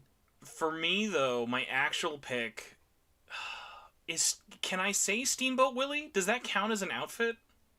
Yeah, because it's a different style. I Okay. mean, it was popular enough to put in Smash. So Like, yeah, as a huge like animation and Disney fan, like the second I saw that, it was like that really really close second with the Tron outfit. But yeah, the black and white aesthetic was so good. Like that's my favorite outfit easily. What about you? favorite outfit. Oh, I would have to probably say Sora's pirate outfit in Kingdom Hearts From 3. Oh, that is an interesting Because like choice. I did not expect that to happen because in Kingdom Hearts 2 he didn't have an outfit swap. So in Kingdom Hearts 3, they gave him that pirate outfit, which was a cool addition and a cool touch, and it the costume itself just fits Sora like really well. No, definitely. That man, I like. I think Engineering 3 has so many interesting outfits and in ways I sometimes like and sometimes really hate. Like, let me tell you, that Monsters Inc. design, that did not grow on me. I was never looking at Sora into Monster Farm. Like, this is great. I want all the merchandise of this version of you. But it's like, I love Monsters Inc., but that's a tough one to design. Like, it's weird. It's not a bad design, but it's not a design I like. Does that make sense? Like, it thematically fits. I look at Donald, Goofy, and Sora in Monsters Inc., and I'm like, this works, I just don't like it. Like visually I don't like it. Yeah, it's understandable. But you know what? It could be worse. It could be those Funko Pop versions of those. Those look very bad. which I have. I have those. Who? Oh, sorry. Next one is by Hispanic Maniac. It says, "Do you think it would be more hype if Quadratum was more of a Square Enix world with Disney references? I mean, I don't just mean Final Fantasy. I mean Square Enix as a whole, like Aya from Parasite Eve as a police chief. By the way, clutch pick." With the Parasite Eve reference. So how would you feel about Quadratum being basically Square Enix land? Honestly, I would be against it. Interesting. Okay, Because so what would you just want it to be OC land? Nothing but I'd want to be original characters? OC then. Yeah, Okay. it doesn't. I know for years people want a Final Fantasy or Square Enix world, and to me, Kingdom Hearts is So not it. in your head canon, because this is how I've always thought of it, I literally think there is no Square Enix land. When Cloud and Tifa and all of them, they're from Midgar. Like I just think of their world as their world from their game. Because well, you have to always remember their counterparts in this game are not the same ones as you see in their worlds. Hmm. So it's like, because because the majority of those casts are from, Radiant Garden, so that's their world. So it's like, why would you? Well, like How would I'm you? also still thinking because unless I'm forgetting something, there's not something like saying like we were born in Radiant Garden. Like my thing was they ended up in Radiant Garden, but they weren't born in Radiant Garden. Well, they've always treated it like their home. I mean, True. if they had a different home, they would have mentioned it. Hmm. They wouldn't put so hard True. in. What I want Then to they know is would. where is Sephiroth at in Kingdom Hearts 3? What world is he sleeping on and won't wake up? That's what I need to know. He's waiting to smash. That's true. You know what? They're not connected to the games, but they are all canon in Smash. Sora being in Smash with Cloud and Sephiroth is literally just Kingdom Hearts 3 Super Pie. Yep. So to me, like I said, I still believe that Quadratum should stay its own thing. I mean, of course, you're gonna have Easter eggs here and there, but you know, I would be but they would be disappointed if subtle. Quadratum was literally just the world of Final Fantasy versus 13. That would be very disappointing to me. Well, considering this is Nomura we're talking about. I think though because of what they're doing, I think that's I don't think that's going to be the thing for it. My hope at least was I would really like to start getting into weird multiverse stuff of like, hey, it'd be really cool when we're in the land of like dreams and stuff and going to different like worlds and possibilities. What if Kingdom Hearts 4 doesn't have King Mickey as the king in that world? What if it's King Oswald? How cool would that be? I mean, we just had time travel, so why not multiverses? I mean, with how hot seriously, like with how hot multiverses is, like how is it not like hard? Like it's got to be so hard to like not jump into that kind of stuff, right? I mean, there'll be honestly. I mean, I wouldn't be surprised if Nomura went that route, but at the same time, it's getting too much right now in mainstream media. I'm Because just pretty much like everything I'm waiting nowadays is. for it to be like insultingly bad. I know it's a lot, but until it's like really in my face bad, then like I haven't minded it yet. Because like when people will be like, "Man, there's a lot of Marvel right now," but I'm like, "But there's not a lot of bad Marvel," you know? I mean, they're starting to get more, more decent Marvel now. So All right, our last Twitter question is by Twilight Maverick, who says, "How does it feel covering Kingdom Hearts news for as long as you have, and how would you compare the community like in its infancy?" And I'm going to give that to you because I've been in the community for a long time, but you are definitely more tailored for that question. it's Like, I'm Churro, trying to I, figure I out the want you right to know word. this because you might be too close to know this. If you stopped covering Kingdom Hearts, do you know that there would be people who would be sad that you're not talking about Kingdom Hearts anymore? Absolutely, I think pretty much like I think my fan base would drop considerably if I stopped talking Kingdom Hearts. I mean, which like it's funny because I've been talking more of Doki Doki Literature Club, and it's like I've been I seeing did more and more almost people. introduce you as the world famous Doki Doki streamer, Churro. So, but it's like I'm allowed to like more than one thing, but like of course Kingdom Hearts is what everybody's known me for. But like to stop talking about it, it's just gonna be like surreal. It's gonna, like did hell freeze over? And I've actually gone through more. I've gone through like ideas of that before, like because I went through a rut like in 2013 where it's like nothing made me happy, not even Kingdom Hearts, and I thought about leaving because it's Churro, like is that because it was the year we met? Did you know that I met you in 2013? Are you trying to tell me something? Yeah, that could have been it. I mean, I was like, man, this guy named Spencer. I was like, Jesus, he keeps trying to get on the podcast. Leave me alone. it's like I quit. I'm done. But no, but like it was just a weird mindset that I was going through, and then for some reason I just kept powering through it, and then here we are. Kingdom Hearts 3 is done finally. We're getting ready for the next saga, and I actually took a step back, and I was looking at myself like, it's like, do I have what it takes to cover this series for another 10, 20 years? But now it's like, considering that I am almost to my 40s, and I understand that gaming has, and passion has no age limit, but it's like I do have a future to think of as well outside of this. And it's like I've also done everything I've wanted to do. Like there's only one thing I have not done yet. That's part of my own personal bucket list, which is visit Japan. But everything else, when it comes to covering Kingdom Hearts, it's like I've done everything. I've traveled. I've met a lot of people. I've interviewed development, including Nomura. I've met Utada Hikaru. I've met Yoko Shimomura. I've met voice actors. Helped put together with a group of wonderful people. A event for Kingdom Hearts. Fans. I got to go to a Kingdom Hearts premiere, which I've never done before. It's like, what else is there left to do? It's like Get your name in the credits. Kingdom Hearts 4, executive producer honestly, Churro. honestly, that would be nice. Just to say, thank you for 20 years of I covering mean, Kingdom Hearts to be Churro, fair, we were both in Kingdom Hearts 3. Wait, were you? We both were. With the Wait, what do you ending. mean? There's a certain part where our name appears in the ending very quickly. Are you talking about the The Keyblade dating raid line card thing. thing? No, I wasn't in there. I have a few friends that are. No! No, you weren't in that? No, I didn't get enough points. I wasn't really. I was like that was like during my off days with Union Cross. I didn't Yeah. have all the medals to really get in there, but I do have a lot of friends that were in that. In my brain, Like, you're still in there, Churro. You put in the effort. You put in the hours. well, the funny thing is that a modder was able to mod that list and actually put community members in there instead. Oh, really? That's and cool. they put my name in there. I was like, oh, cool, thank you. There you go. See, But I you're think, still in Kingdom Hearts 3. I honestly like I would say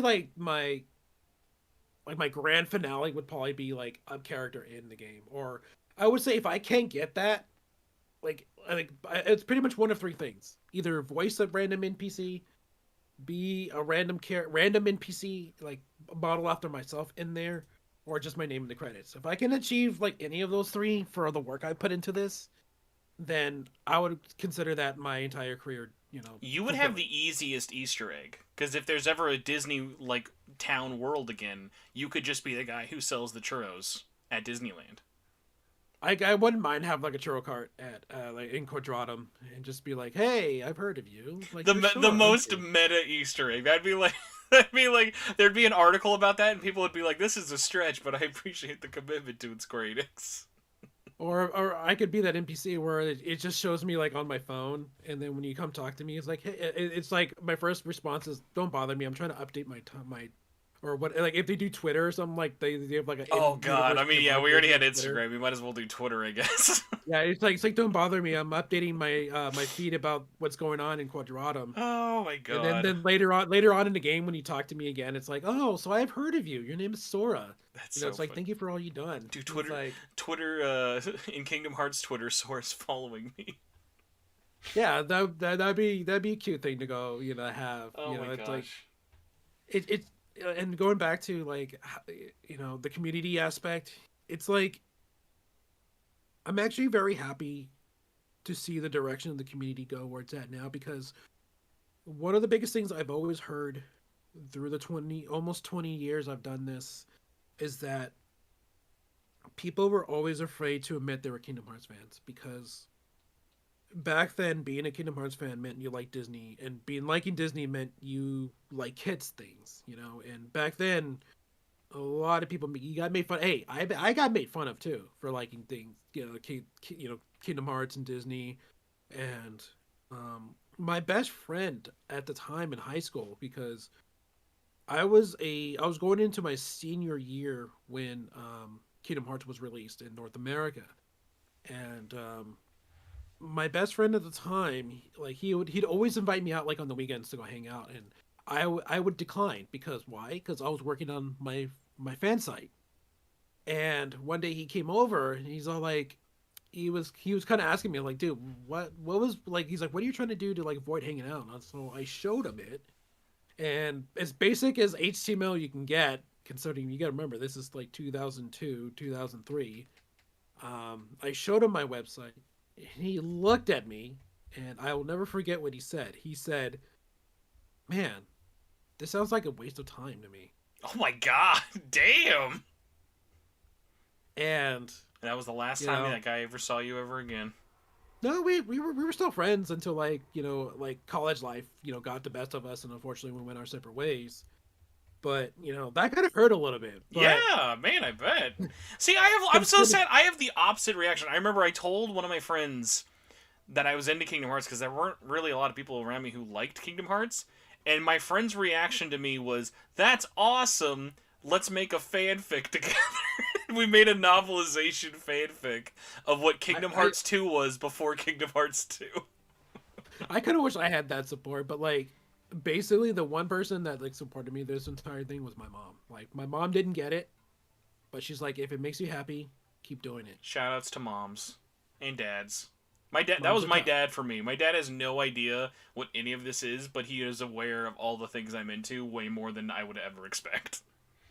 Yep, and when I explained to her that let me tell you the look on her face when I told her, oh, I'm going to New York for a Kingdom Hearts concert.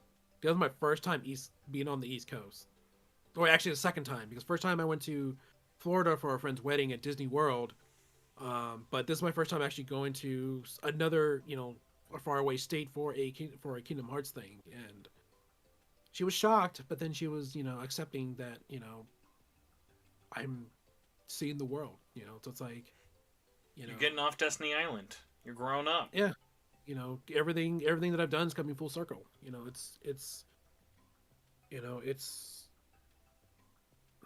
makes me so happy to look back at the things I've done. The very first time I got invited to a Kingdom Hearts exclusive, or my first private event when it came to Kingdom Hearts was it was E3 2011, or 2012 actually, and basically I met somebody that at E3 the previous year who worked at Square Enix, and he saw me at Comic-Con the following month, and basically him and I just talked a lot. We had a lot of interest, and he was like, hey, we got this after party thing after the first day ends, and he's like, do you want to go? He's like, yeah. So without like an invitation, like would that have been Rob at that point?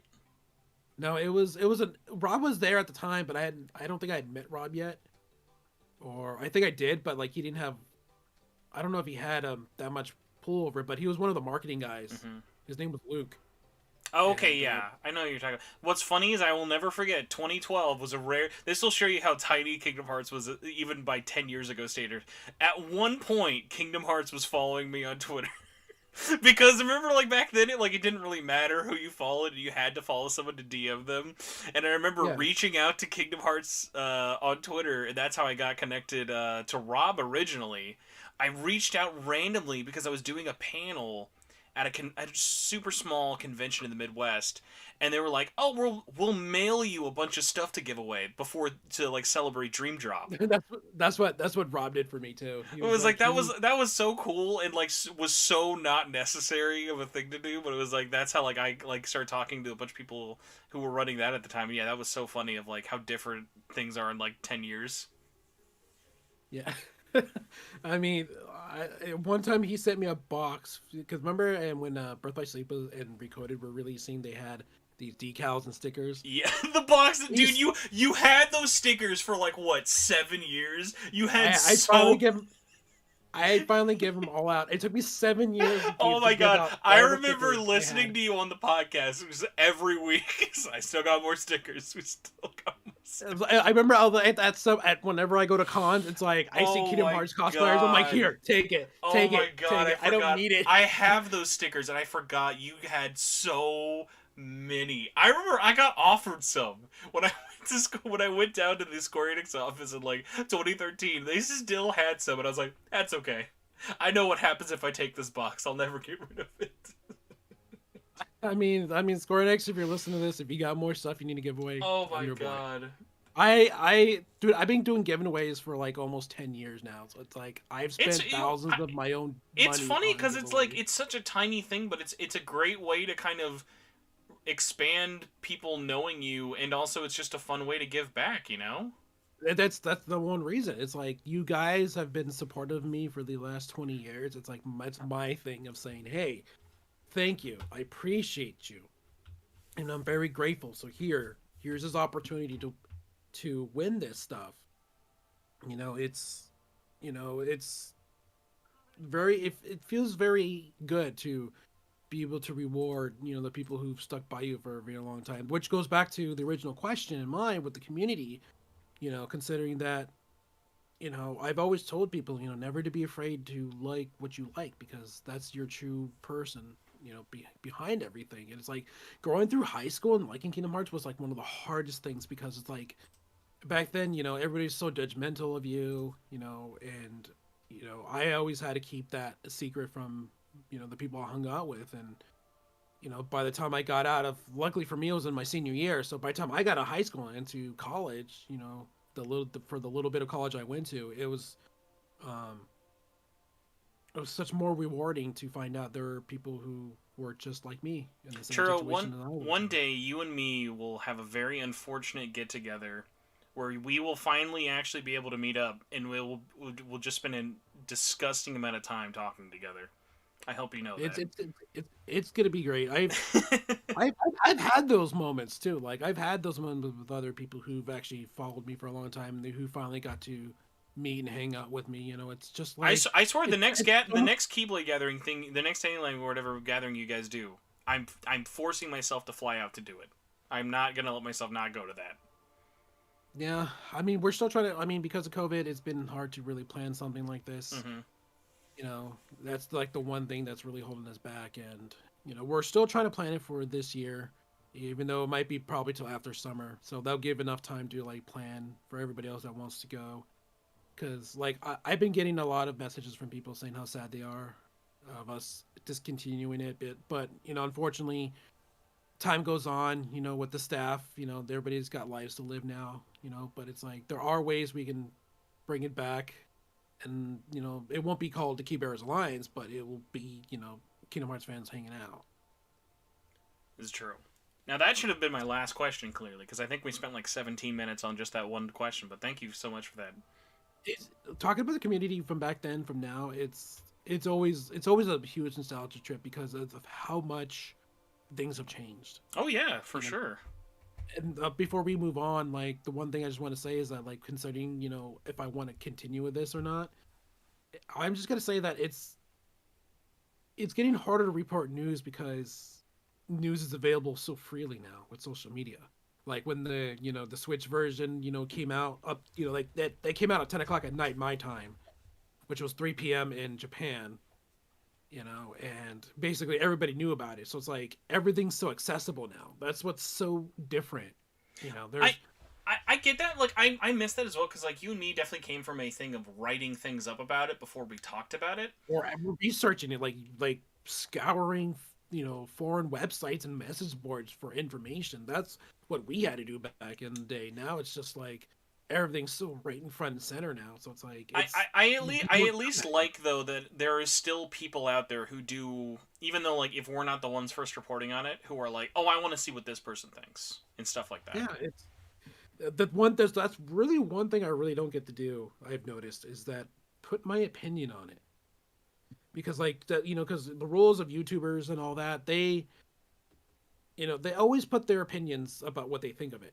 That's yeah. I've had the podcast, so like I've had my opinions before, but it's like for me, it's like as a journalist, usually you don't want to put your opinions. You're basically there just to say, hey, this happened, and this is what's going to be.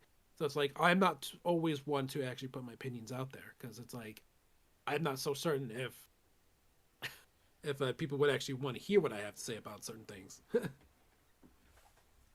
No, and I mean, like, a lot of that is definitely just kind of like ways things are changing and other things like that. Like, I even remember, like, just actually doing reviews and news on KHU feels like such a different way of how I was even covering news a few years after that, let alone being like now. Like, it's all such like a weird kind of comparison of like how it's all changed, of like if I could just do that the way I was doing it in 2013, yeah, it would be nice, but it's also like it is nice to have more of these kind of like long form discussions and like really diving deep about everything, pun not really intended. So it's interesting, and like I mean, as long as you're still like interested and personally invested in it yourself, I think that's already, you're doing the hard part, and there's still people there for that who are going to want to listen and bounce off of that kind of topic about it, because like as long as this series is still around and kicking, there is no way I will not be interested in it. Yeah, because for me it's the same thing too. It's like because it's like when there's a period of time without any news, that's when it gets like See, but I like the slow moments, like right now, like that's where like those years, like remember between even like from 3D to 1.5, of like how slow that seemed, or even like from 3 to now, like these are the moments that really I feel like define a fan base, of like, hey, being into this doesn't just mean you're in it for when 1, 2, and 3 release. It's kind of like, hey, there's always something going on. It just depends on like how do you feel about those somethings that are happening around you. yeah. Well, that's the thing though. It's also now since news can happen at any moment. That's where the best feeling comes from because it's the surprise of it. You know, like when I used to know things, you know, ahead of time, that kind of ruined it for me because it's like I know this was gonna happen. Now it's like now that I don't have that luxury anymore, it's like it's actually better off because it's like I'm seeing it in real time, just like everybody else is. Yeah, well, Churro, I'll never be able to forgive you for leaking Kingdom Hearts greater than 3. You really ruined the surprise for me on that one. It's all good. You know, I played my lick. I took my licks. So we got a couple of quick fire ones here. So I'm going to answer this one as seriously as humanly possible, and I would like the same from you. Aram is asking, what do you think Nomura smokes? But I want to ask you with the most candid thing. Do you think, is there a 1% chance that Tetsuya Nomura smokes weed? I'm going to say 100% no way. That is just pure sober thoughts. I actually don't think so either. You know, I know he smokes cigarettes, but I don't think he smokes weed.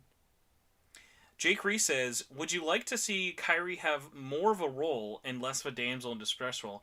I'm going to answer that for everyone collectively and say, yes, please. So much Absolutely. so, I want you to go back and patch Kingdom Hearts Melody of Memories and fix it so that Kyrie actually fights the final boss. Because the fact that that's her game! You should be fighting. It's literally, she had her one chance to have her solo boss fight, and the game went, nah, we better mansplain this one. Oh man, a lot of people did not like that at all. I will say that final boss does get a pass in my brain, only for the fact that they actually made Kingdom Hearts 3 Sora in PS2 graphics, which is one of the most amazing things I've ever seen. I totally agree. I was like, man, that is like, it's like going from like a Lexus to like a freaking Ford. It's actually like the opposite. Like, do you remember how they made Kingdom Hearts 1 Sora for literally 5 seconds of Kingdom Hearts 3, and you never use him or see him again? Yep, it's like that. Oh my gosh. Kirian says, for the Kingdom Hearts 20th anniversary, I thought you'd get a kick into this. Would you want to? Sorry, it would be amazing if we got an Unreal Engine remake of Kingdom Hearts 1. And so, since you are in the camp of wanting a remake of 1, do you think it would be? Do you think that they would stick to Unreal Engine 4? God bless, even maybe even 5. Like, what would you want them to do for engine work? And Unreal Engine 5. I mean, it's the current thing right now. I mean, they've already. I mean, pretty much according to Brandon, it's pretty much like it's pretty much using the same type of engine, but they just improved upon it. It's like you can import things from UE4 to UE5, no problem, because he's if you ever remember Brandon's long explanations about the engines, basically they made it simpler to do that. So Churro, I mean, they could do always you make. remember what engine they made Melody of Memories in? Wasn't it Unity? I when I saw that Unity logo, I popped off so hard. I went nothing. That made me. I was like, what's easier, to bring in these PS2 assets? No, just put them all in Unity. Just throw them in a PS2 emulator, put them in Unity, and make a rhythm game out of it. One of my there were two dumb game dev things that made me laugh. That game being made in Unity, and if you look at the back of the box, there's one company whose logo has never been on any other Kingdom Hearts box. It's for Speed Tree. Wow. I Such didn't a know that. such a weird dumb thing for that, but I think that would be great. My worry though is this of like I either think that chance is happening, but it would have to be made by someone who's not Square Enix, or it's being made by Square Enix and you're not going to see it for like 5 more years. You know. Yeah. Of course. Radioactive Cosmic Rays, we've seen a whole bunch, said, when it comes to the battle systems and action RPGs, where do you think you would rank Kingdom Hearts along with others, such as Tales or Star Ocean? For you, where does Kingdom Hearts rank in terms of the action RPGs? I mean, it has the most fluidity in the combat, so I enjoy that more. So I would bring it at the very top. Yeah, like for me, I have a hard time thinking of like I love a lot of action RPGs, but it just the flow of everything, even when they change the gameplay, whether it be command tiles, the original one, or even three, like it's set such an interesting bar from like motion to action to everything. Of like for me, I even trying to be as unbiased as I could possibly be, it's like it's my number one. So I might be like biting myself in the butt later, but yeah, like in terms of like what does it better, like I even look at like I'd rather play something like Kingdom Hearts than even something like a Nier. I love Nier, but it's just not the same. Yeah, because when you look at action RPGs, it's like usually people put Kingdom Hearts on top of the list of that. Um, it's because I played Tales. It's like it's because you have to get into a battle, then you have a free flow combat, but it's still kind of limited to what you can do. But like with Kingdom Hearts, it's like you run from one part of the map to another, and enemies spawn in real time, and you're fighting in real time. So it's like to me, I enjoy that more. Mm-hmm. So we have two questions left. Just a random waffle jumped in on here and asked, "Do you think or do you want? I'll let you pick whatever one of these you want. Should Sora ever meet Tetsuya Nomura in one of his worlds? Like, should they ever have that meta moment of like creator meets creation? He's gonna do it at some point.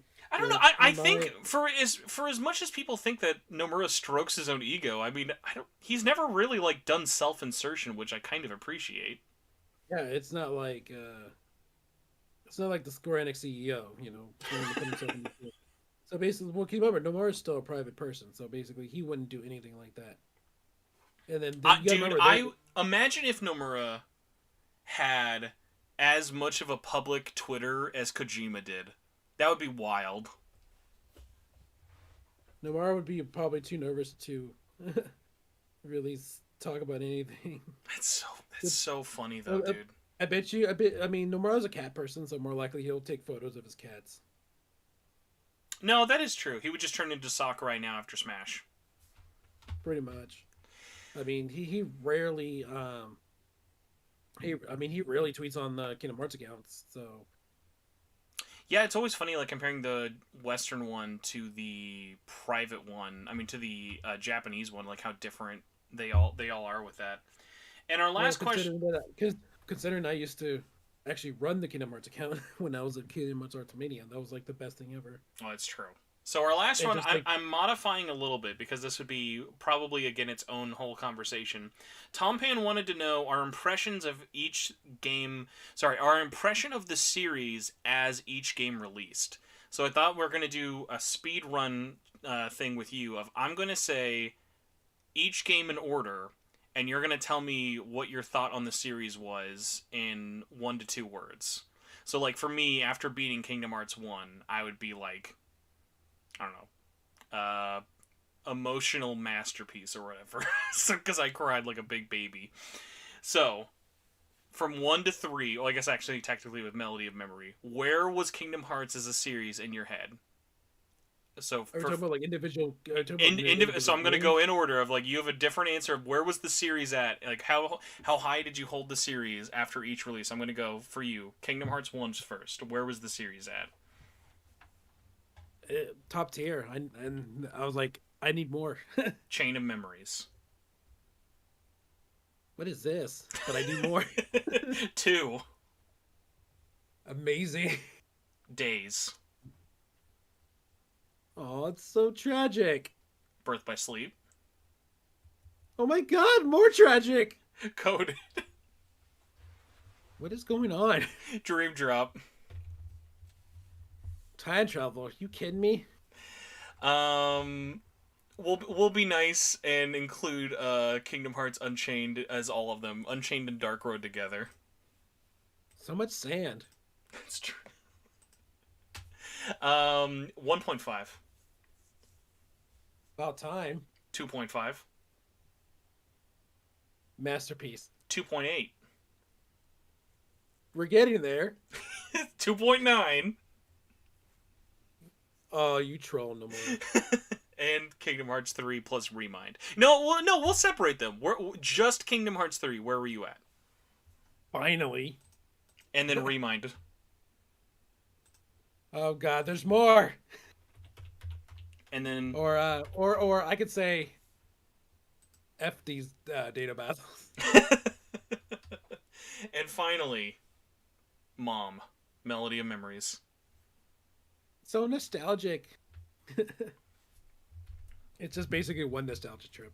It really is. Even in like when times like when you would think it's not really, but sure, I'm gonna be honest. I definitely thought this would be at longest an hour and 20 minutes, and we're somehow at 2 hours. So we've got to start wrapping up because I'm still a man who's working. I've got to pay for things. Thankfully, this is really easy since this is not a thing I have to like pimp in a million places. If you liked this, everybody, please consider subscribing. Let me know in the comments if you would like this to be a continuing thing. Expect the next episode, obviously, next month. But for the most part, if you want to follow this, just follow the Twitter account at RE Kingdom Hearts, and then just subscribe to this YouTube for more episodes. But Churro, where can people find you in all of your wonderful, amazing things you do? You can find me online. No, I'm just kidding. You can find me on Twitter, which is at Churros, which is CHURROZ, which is the same as my Instagram. If you want to check out my pictures that I've taken over the years and all the wonderful places I got to go and the people I've got to meet, well, as well as a little touch of my personal life too, because I don't really go really knee deep in my personal life.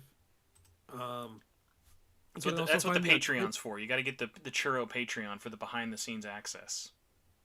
I know, it's just me sitting in my room just like contemplating like when's the next information gonna drop. But then I also have a Twitch which I stream every now and then. I can't stream a lot because of work, but you can find me at twitch.tv/I, like the letter I, and then Churro, all one word. I stream a little bit of everything.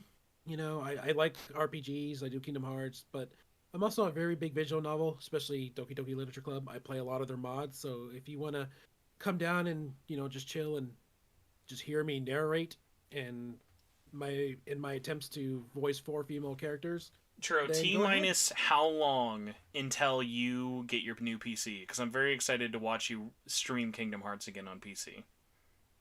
Unfortunately, it was supposed to. I checked the website, and the expected ship date was 2 days ago, but they haven't updated it yet. So I'm probably won't be able to get it till at least probably early Feb or mid February. I'm hoping. Just in time for Elden Ring. Right now, it's up in the air.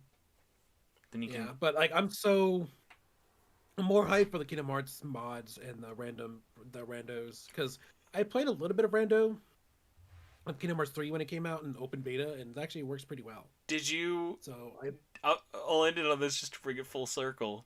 Did you know somebody modded Billy Zane as Ansem in Kingdom Hearts 3? I saw that. I did not. I saw the tweet about it, but I did not actually watch the thing. I've watched the video. It's amazing. Because obviously they're just using all of his lines from 1, but it's like just watching Kingdom Hearts 3 Sora fight Billy Zane was one of the most bonkers. Like, this is why mods exist. I will never play PC gaming if I have a choice, but I'm so glad it exists for moments like this with Billy Zane. I mean, anything for Billy Zane. Oh. Billy Zane, if you're out there listening to this, we love you. Oh man, one day I've got 11 more months to get Billy Zane on this podcast. I'll make it happen. There you go. I'm counting on you. All right. Well, we're gonna say goodbye now and get back to work. So everybody, thank you for watching. And thank you so much, guys. Thank you so much, Spencer, for having me here too. Churro, thank you so much for letting me not end this podcast by saying "May your heart be your guiding key," because that would have been too easy. Well, it's too cliche now. It's like it's almost saying, may the force be with you. You know what? We'll end this the way all great Kingdom Hearts fans do, by referencing The Mandalorian. So goodbye, everybody, and don't forget, this is the way. There you go. At least it's something different. Bye, guys. All right, sure.